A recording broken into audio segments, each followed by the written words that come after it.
So the other day we discussed what happened with Jamal Bowman. He was caught on video pulling a fire alarm and then running out of a building by the Capitol. And, he immediately came out and said, hey, my bad. I thought like that was how I got out of the door.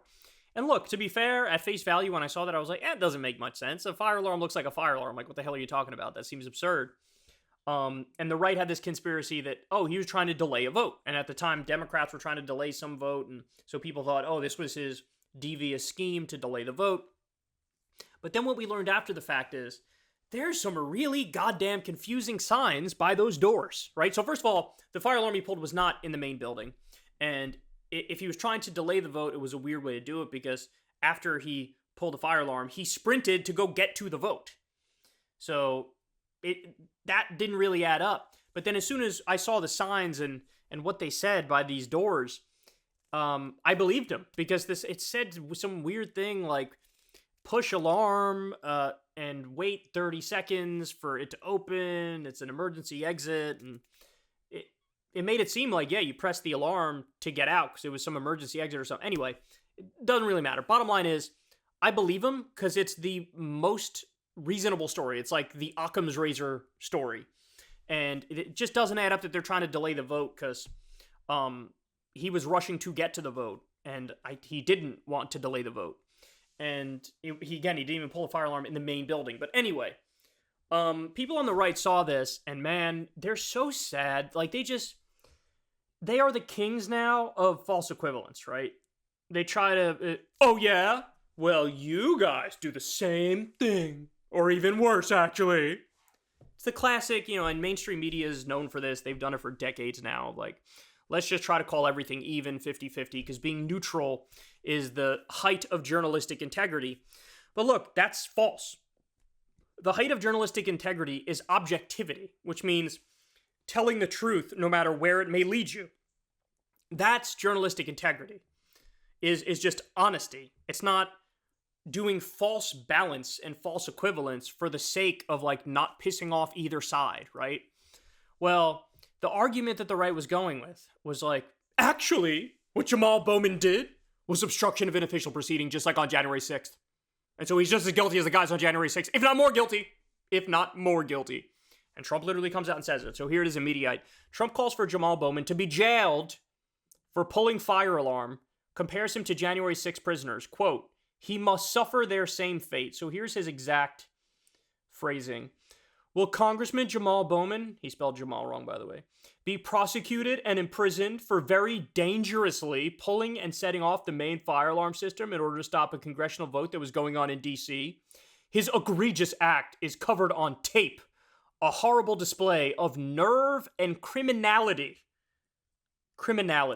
It was a very dangerous obstruction of an official proceeding, the same as used against our January 6 prisoners. Actually, his act may have been worse than January 6. He must suffer their same fate. When will his trial begin? Worse than January 6th. So let's think about this. Jamal Bowman, it appears, was genuinely pulling the fire alarm because he was confused and wanted to get out and wanted to get to a vote. So, in other words, total accident.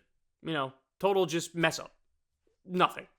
That is worse than the January 6ers who were obstructing an official government proceeding with the stated purpose of overturning the results of the election. The people that were chanting, hang Mike Pence, and brought a noose. Some of the people who were in tactical gear, people who were breaking windows and rushing in, where they had to drag some politicians who were in there to safety because they feared they're going to lynch these people. Literally attempting to do a coup to make sure Biden doesn't take power and to keep Trump in power illegally. Those people are less criminal than Jamal Bowman. Like, are they even trying at this point? Like, this is what I don't like. Are you guys even trying? Seriously, are you trying? It all seems so lazy. It all seems so sloppy. You can't come up with anything better than this. And the part that's driving me crazy is, hold on. So here they think they got a gotcha moment. They think they have a gotcha. Aha! This is just as bad, if not worse, than January 6th. But, bro, you guys just had your gotcha moment, and you whiffed it. You missed a layup. I'm talking, of course, about Bob Menendez. That was their moment to be like, look at the insane corruption in the Democratic Party. Literal gold bars in his jacket with his name on it and hundreds of thousands of dollars stuffed in envelopes that he has in his pocket and getting a luxury car from an Egyptian, a corrupt Egyptian official in this grand scheme to show them intelligence illegally. He's a spy. He's a crook. He's corrupt. Bob Menendez has got to go. You had your moment. And what did they do? They defended Bob Menendez. There's more outrage and more calls for somebody to be jailed, for Jamal Bowman to be jailed over what he did, versus Bob Menendez, where Tom Cotton, Marco Rubio, Jesse Waters, and a bunch of the other goons on Fox News, and Stephen Miller and all these people are like, the deep state is coming after Bob Menendez. He must be doing something right. Like, politics truly has destroyed and warped so many people's brains. Like, you have to have terminal brainworms to come to these conclusions, man. Jail Jamal Bowman over pulling a fire alarm. Jail Jamal Bowman. Jail him. This is coming from a guy, by the way, who was just found liable of fraud like this week. Committed bank fraud, insurance fraud, lied on his taxes, all this stuff. Never mind the 91 other criminal charges. 91. I don't even know why I do this show, man. I don't even get it. I come out here and I say things that I think are just insanely, freakishly obvious, but it's like I'm pissing into a hurricane. It's like I'm pissing into her because it's just this wall of this tsunami of absolute idiocy pouring on me on a daily basis. And this guy's leading the goddamn charge. Jamal Bowman is worse than the January 6ers. He should be locked up.